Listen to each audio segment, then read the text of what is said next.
언젠가 군대 교회를 섬기고 있는 군목 목사님을 만나서 대화를 나누는데, 그 목사님이 참 힘든 것 중에 하나가 간식 준비하는 거라 그러더라고요. 자기가 그동안 사서 나누어 준 초코파이만 한 10만 개는 넘을 거라고 그렇게 이야기합니다. 왜 그러냐? 초코파이 하나에 목을 메고 오늘은 교회 갈까, 성당 갈까, 절에 갈까가 결정된다는 것입니다. 어디에서 초코파이 하나 더 준다더라, 음료수도 준다더라, 그러면 그리로 왕창 몰려간답니다. 그래서 군대 안에서는 보이지 않지만은 교회와 절과 성당 사이에 간식 전쟁이 벌어진다는 것입니다. 달콤한 초코파이가 여전히 인기가 있지만 이제는 그것 가지고는 잘 안 된답니다. 더 고급스러운 그러한 간식을 준비해야 좀 반응이 달라진다는 것입니다. 얼마 전에는 다른 곳에서 닭튀김과 음료수를 준비했더니 병사들이 완전히 거리로 몰려가서 힘들었다고, 그래서 닭튀김 주세요 하고 기도했다고 그렇게 이야기도 하더라고요. 세상이 그만큼 달라지고 풍요로워졌다는 것을 의미하지요. 어떤 병사들은 시시하게 그런 간식 먹어, 차라리 안 먹고 말지, 종교활동 안 하고 말지 하고 내무반에 남아있기도 한답니다. 그러나 우리 과거에 정말 헐벗고 많이 굶주렸을 때는 작은 과자 하나, 교회에서 주는 빵 한 조각이라도 정말 그게 간절하고 그리웠죠. 그래서 연세가 좀 드신 어르신들은 다 교회에서 빵이다 과자다 얻어먹어본 경험들이 있을 것입니다. 선교지를 가보면 못 사는 나라일수록 우리 별것 아닌 사탕 하나, 과자 하나가 엄청난 위력을 발휘합니다. 온 마을에 아이들이 다 모여들고요, 또 집회를 하고 난 다음에 꼭 이어지는 게 뭡니까? 마을 잔치를 벌이죠. 그러면 집회 때문에 보다도 사실은 어때요? 그 마을 잔치 때문에 와가지고 사람들이 예수를 믿고 신앙생활을 하게 되는 그런 경우들도 있습니다. 그러나 상대적으로 풍요해진 우리 한국 사회에서 초코파이 하나 준다고, 닭튀김 하나 준다고 오는 그런 시대는 아니지요. 시대가 그만큼 달라진 것입니다. 그런데 예수님 당시에 이스라엘의 서민들은 참 가난하고 힘든 사람들이 많았습니다. 특별히 북쪽 갈릴리 지역은 농사가 제대로 잘 안 되는 곳이었기 때문에 더 가난했습니다. 거기에다가 로마의 식민 지배를 받고 또 그 앞잡이 세리들이 갖은 수탈을 다 했기 때문에 더 헐벗고 굶주림에 시달렸던 사람들이 갈릴리 사람들이었습니다. 그러던 차에 예수님이 남녀노소 합해가지고 2만 명이 넘는 사람들에게 보리떡 5개와 물고기 2마리로 먹고도 다 배불리 남게 된 엄청난 기적이 일어났습니다. 그 기적 소문이 쫙 퍼졌습니다.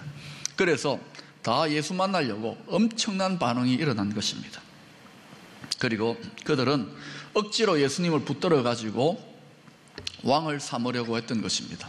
왜요? 너무 배고프고 가난하니까 당신 우리 왕이 되어 가지고 계속 좀 배불리 먹여주십시오, 이런 의도였던 것입니다.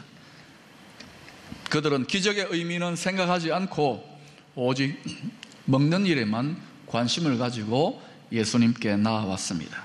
이에 대해서 26절에서 우리 주님이 이렇게 지적하지요. 너희가 나를 찾는 것은 표적을 본 까닭이 아니요 떡을 먹고 배부른 까닭이로다. 예수님께 나오는 건 좋은데 오직 먹는 것, 배부르기를 원하는 육적인 욕망을 위하여 나온다는 것입니다. 물론 우리 사람에게 떡이 필요합니다. 그러나 먹고 사는 것이 인생의 목적의 전부요 모든 것은 아니지 않습니까? 우리가 만약 모든 관심, 모든 것이 먹는 것에만 집중된다 그러면은 동물적인 인간이 되고 말 것입니다. 우리는 흔히 그런 말을 많이 합니다. 다 먹고 살자고 하는 일 아닙니까? 그런데 우리가 농담처럼 하는 말이지만은 이 말 조심해야 되겠습니다. 왜냐하면 말은 우리의 생각과 가치관을 반영하게 되는 거예요. 다 먹고 살자고 하는 것입니다. 그게 정말 맞을까요? 먹는 것이 중요한 일입니다만 그것이 전부 다는 아닙니다. 우리의 인생은 훨씬 더 깊고 높은 차원의 의미를 가지고 있는 것입니다.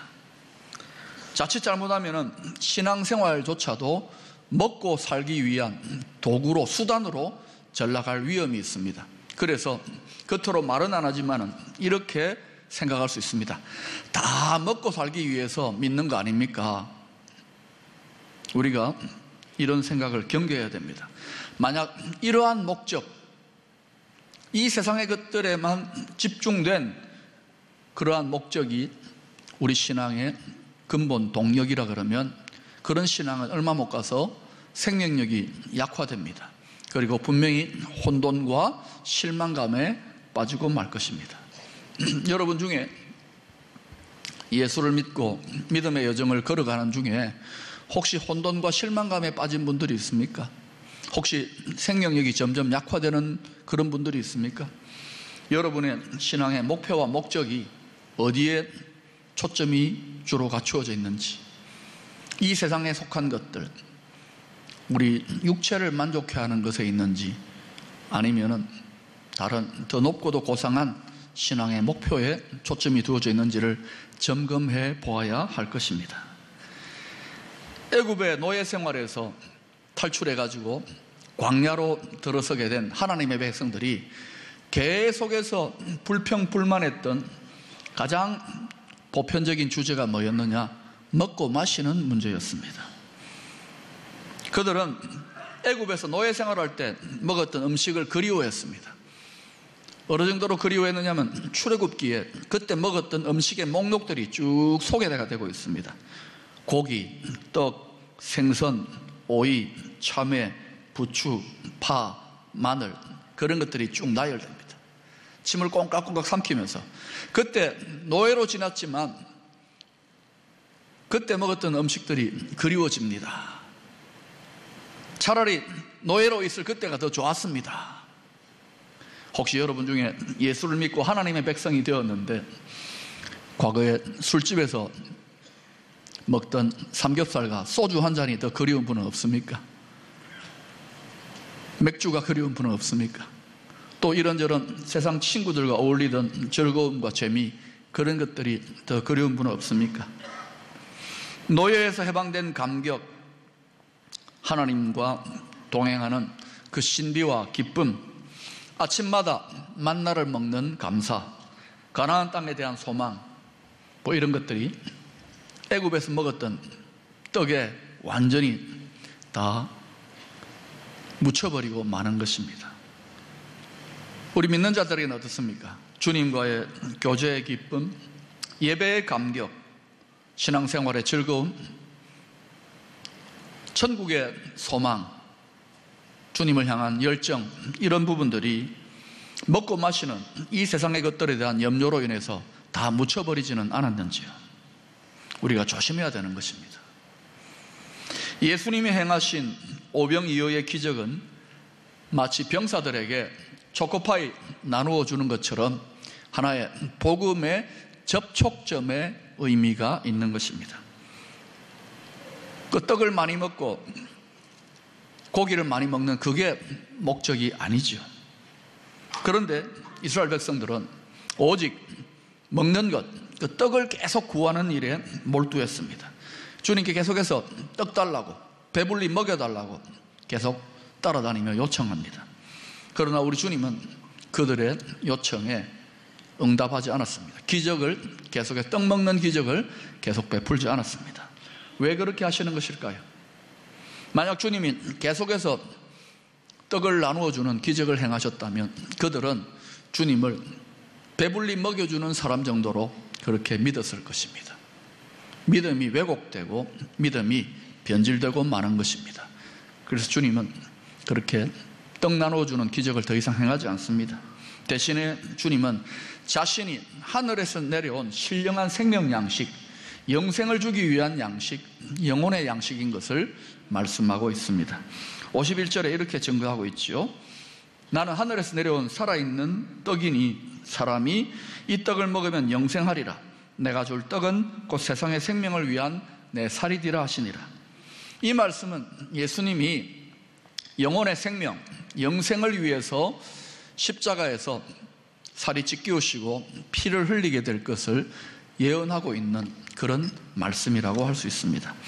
55절은 계속해서 이렇게 말씀합니다. 내 살은 참된 양식이요 내 피는 참된 음료로다. 참된 양식이라는 것은 다시 굶주리고 썩어질 이 세상에 속해 있는 양식이 아니라는 거예요. 하늘에서 주어지는 계속해서 살아있는 생명의 양식이라는 것입니다. 그렇다면 우리에게 질문이 있습니다.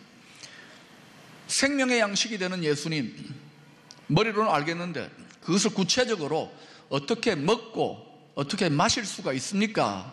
이 질문을 할 수가 있습니다. 그것은 먼저 예수님의 십자가의 사건을 우리를 위하여 살이 찢기우시고 피를 흘리신 우리의 구원, 우리의 영생을 위한 사건이라는 것을 분명히 믿는 데서 시작합니다. 그리고 그 예수님이 지금도 살아계셔서 순간순간 우리와 동행하시며 우리와 영적인 교제를 구체적으로 나누는 것으로부터 우리가 생명의 양식되는 예수님을 먹고 마시게 되는 것입니다. 우리가 음식을 먹고 마시는 일에 얼마나 열심입니까? 먹고 마시지 않으면 생명이 약화되고 힘이 없어지는 건 당연한 거 아닙니까? 그래서 누가 시키지 않더라도 본능적으로 먹는 것에 있어서는 거의 자동입니다. 때가 되면 챙겨 먹고 또 음식도 가려 먹으려고 하고 그러지요. 부지런히 하게 됩니다. 아무리 바빠도 먹는 것 우리가 챙겨 먹지요. 마찬가지입니다. 생명의 양식, 영혼의 양식이라고 합니다. 예수님이 우리가 영적으로 배부르고 힘이 있고 영적인 생명력이 넘쳐나기 위해서 우리가 음식 먹는 것처럼 영혼의 양식 되시는 예수님을 부지런히 먹고 마셔야 되는 줄로 믿습니다. 부지런히 주님과 영적인 교제를 나누어야 되는 거예요. 그러나 여러분, 지난 한 주간의 삶을 한번 돌아보십시다. 여러분 얼마나 주님과의 영적 교제, 생명의 영혼의 양식되는 주님을 여러분 얼마나 부지런히 먹고 마셨는지요. 왜 우리 영혼이 이렇게 가난하고 굶주려 있는지, 이렇게 영적인 힘이 없는지 다른 데서 원인을 찾으려고 해서는 안 되는 것입니다. 배고픔에는 육적인 배고픔과 영적인 배고픔이 있습니다. 마태복음 4장에서 예수님이 40일 동안 밥을 굶으셨죠. 육체적인 굶주림의 극한 상태에서 원수 마귀가 제일 먼저 낸 시험이 뭡니까? 이 돌을 떡으로 만들어서 떡 먹어라, 그렇게 시험하니까 우리 주님이 뭐라고 말씀하십니까? 마태복음 4장 4절에서 사람이 떡으로만 살 것이 아니요 하나님의 입으로 나오는 모든 말씀으로 살 것이라. 예수님의 우선순위 바꾸라는 거예요. 영혼이고 신앙이고 구원이고 천국이고 그런 거 소용없다. 떡이 먼저다. 40일을 굶었는데 떡이 먼저다. 그래서 떡에 집중하라는 것입니다. 이게 원수의 유혹이었습니다. 그러나 우리 주님 40일 굶는 극한의 육적인 굶주림에도 영혼의 굶주림, 영혼의 양식이 되는 하나님의 말씀이 더 중요하다라고 거기에 우선순위를 빼앗기지 않고 있습니다. 창세기에 보면은 야곱과 에서의 이야기가 나오죠. 에서가 장자로서 사냥을 갔다가 돌아와가지고 배가 고픕니다. 동생이 가지고 있는 팥죽 한 그릇에 야, 그 팥죽 한 그릇 주면은 내 이 장자의 자리를 너한테 줄게. 이것이 얼마나 귀한 축복인지를 모르고 팥죽 한 그릇에 팔아버립니다. 40일을 굶주리고도 영혼의 양식에 집중했던 예수님, 영적인 차원에 집중했던 예수님, 그리고 밥 한 끼의 굶주림 때문에 서슴없이 영적인 차원을 포기해버리고 마는, 팔아버리고 마는 에서의 모습이 얼마나 큰 대조를 이루고 있습니까? 우리가 이 세상을 살아가면서 좀 육신적으로 굶주리고 세상적으로 가난해질 때가 있습니다. 그러나 그때도 기억해야 될 것이 뭐냐? 물질은 물질이요, 영은 영이라는 사실입니다. 육신이 배부르다고 해서, 세상적으로 잘 산다고 해서 영적인 배고픔까지 해결되어지는 것은 아닙니다. 밥 먹는 것은 밥 먹는 것이요, 하나님의 말씀은 말씀대로 먹어져야 영혼의 필요가 채워지는 것입니다. 육적인 배고픔만을 따라가게 될 때에, 그것을 따라 살아가게 될 때 우리는 육주도적인 인간이 되어버리고 맙니다. 오늘날 현대인들은 에서처럼 오직 육체적인 갈망, 육체적인 배고픔을 해결하고자 영혼의 차원을 팔아버리고 마는 그러한 삶을 점점 살아가고 있습니다. 하나님은 인간을 영혼, 육이 있는 영적인 존재로 창조하셨습니다. 그런데 점점 이 세상의 모든 것들이 다 발달하고 우리를 만족시키고 편리하게 만들려고 하지만 그것은 전부 다 육체의 차원을 만족시키려고 하는 것입니다.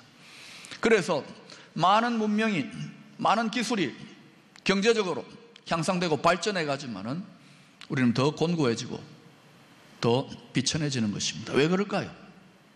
하나님이 창조하신 인간의 영적 차원이 채워지지 못하기 때문에 그런 것입니다.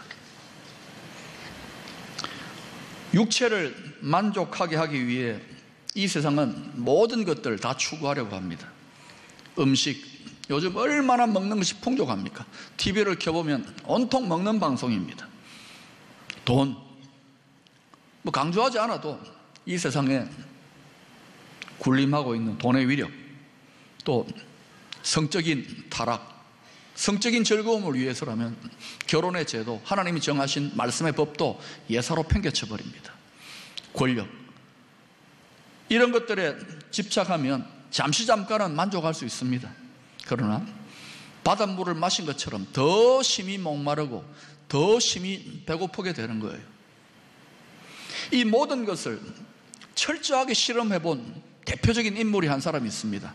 바로 솔로몬 왕입니다. 그는 처음에는 하나님으로 충만했던 심령으로 출발합니다. 그러나 점점 축복을 제대로 관리하지 못하고 마음이 떠나가면서 세상의 것들, 인간이 누릴 수 있는 육체의 갈망을 채울 수 있는 모든 것을 다 채워보았습니다. 그러고 난 다음에 자기 인생의 보고서가 뭡니까? 결과가 헛되다. 인생의 노년에 심각한 배고픔, 바로 내면의 배고픔, 영혼의 배고픔을 느끼고 다시금 하나님께로 돌아오고 있죠. 성경은 영주도적인 인간이 되라고, 영혼의 필요를 주목하라고 계속해서 강조하고 있습니다. 여기에 지혜가 있는 거예요. 하나님의 지혜가. 세상 사람들이 보기에는 그것은 어리석어 보일지 몰라도 여기에 믿는 자의 지혜가 있는 줄로 믿습니다. 요한 3서 2절에 사도 요한은 영적인 차원의 중요성을 이렇게 말씀하고 있습니다. 사랑하는 자여, 내 영혼이 잘됨 같이 내가 범사에 잘되고 강건하기를 내가 간구하노라. 우리 믿는 자들의 승부처, 차별성의 포인트가 어디 있느냐? 영혼이 잘됨 같이.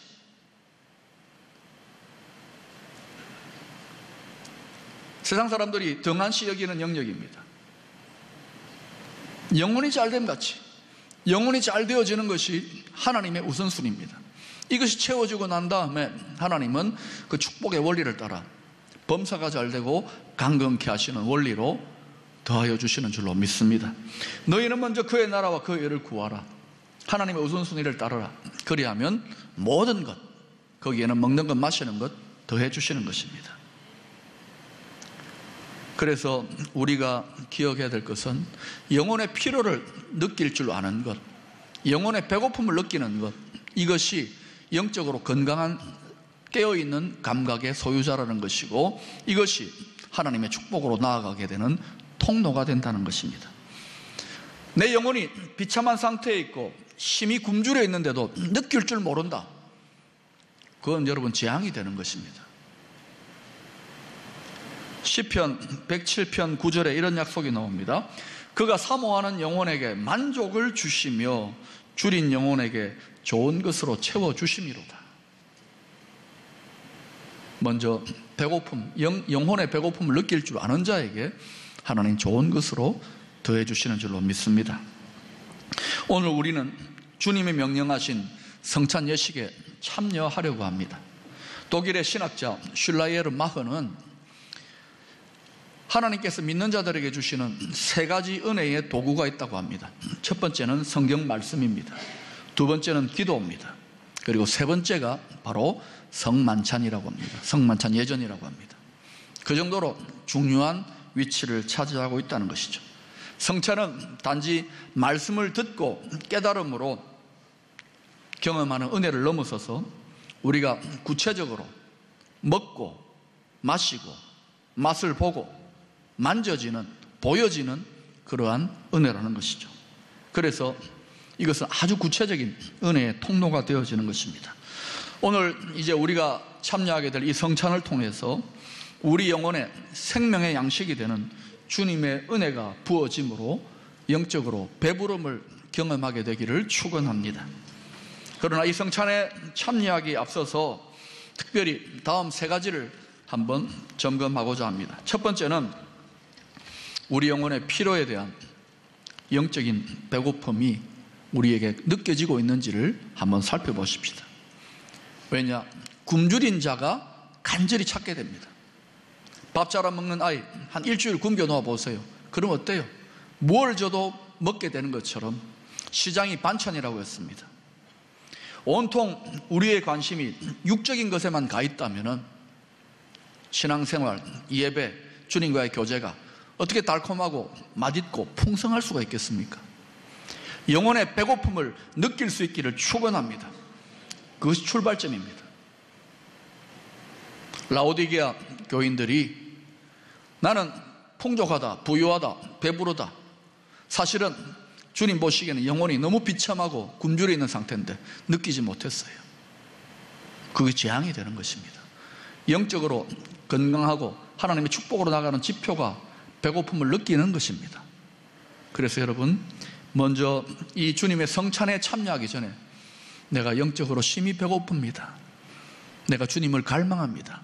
이 마음으로 나아갈 수 있기를 축원합니다. 그때에 이 성찬이 여러분의 영혼에 만족함을 주실 것입니다.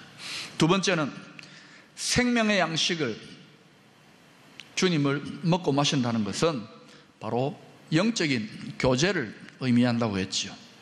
영혼의 양식은요, 좀 더 깊이 본다면 그 핵심 요소가 뭐냐면 사랑입니다. 여러분이 언제 가장 만족하고 언제 가장 충만하고 행복을 느끼게 됩니까? 내 심령이 사랑으로 가득 차게 될 때에, 사람이 주는 사랑을 받을 때에도 가슴 벅참을 느끼는데, 사랑이신 완전하신 하나님의 사랑을 내가 깨닫고 느끼게 될 때에 우리는 내 영혼에 부족함이 없다라고 하는 만족한 고백을 하게 되는 것입니다. 사랑하는 여러분, 이 성찬은 다른 것이 아니라 완전하신 주님의 사랑이 생명을 내어주심으로, 자신을 내어주신 그러한 모습으로 드러나 있는 것입니다. 이 성찬에 참여할 때에 그냥 나아가는 것이 아니라 십자가에 계시되어져 있는 하나님의 사랑, 주님의 사랑을 깊이 느끼며 이 성찬을 받을 수 있기를 축원합니다. 뿐만 아니라 여러분이 이 성찬을 통하여서 주님과의 계속적인 영적인 교제, 그 영적인 교제의 결과로 내 심령에 주님의 사랑이 계속해서 느껴지는 이 은혜 가운데 나아가게 됐기를 축원합니다. 그때 우리의 영혼이 만족하게 되고 풍요로워지는 것입니다. 세 번째로, 주님이 자신의 생명을 내어주심으로 우리를 위한 영생의 양식이 되신 것처럼 이제 믿는 우리들의 삶을 다른 지체들을 위해 내어줌으로 말미암아 그들에게 예수의 생명을 전하는 축복의 통로가 될 수 있기를 축원합니다. 여러분의 내면을 한번 점검해 보십시다. 여러분은 얼마나 영적으로 풍요로운 상태에 있습니까? 얼마나 윤택한 가운데 있습니까?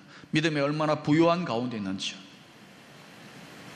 21세기, 31세기가 되어도 세상은 계속해서 영적인 필요를 호소하게 되어 있습니다. 기술이 아무리 앞서가고 아무리 발전한다 하더라도 사람은 영혼의 필요에 굶주리게 되어 있습니다. 누가 그 시대를 섬길 수 있습니까? 누가 계속해서 하나님의 축복의 통로가 될 수 있습니까? 믿음의 부유한 자가 나누게 되는 것입니다. 영적으로 풍성하게 배불리 채워진 자가 주님의 복음을 자랑하고 나눌 수 있게 되는 것입니다. 오늘 이 성찬을 통하여서 내 영혼의 필요에 다시 한번 눈뜨게 되고 영혼의 갈급함을 가지고 내 영혼을 채우고 풍요로워지는 일에 열심을 내므로 말미암아 주님의 생명을 다른 자들에게 나눌 수 있는 저와 여러분 될 수 있기를 축원합니다.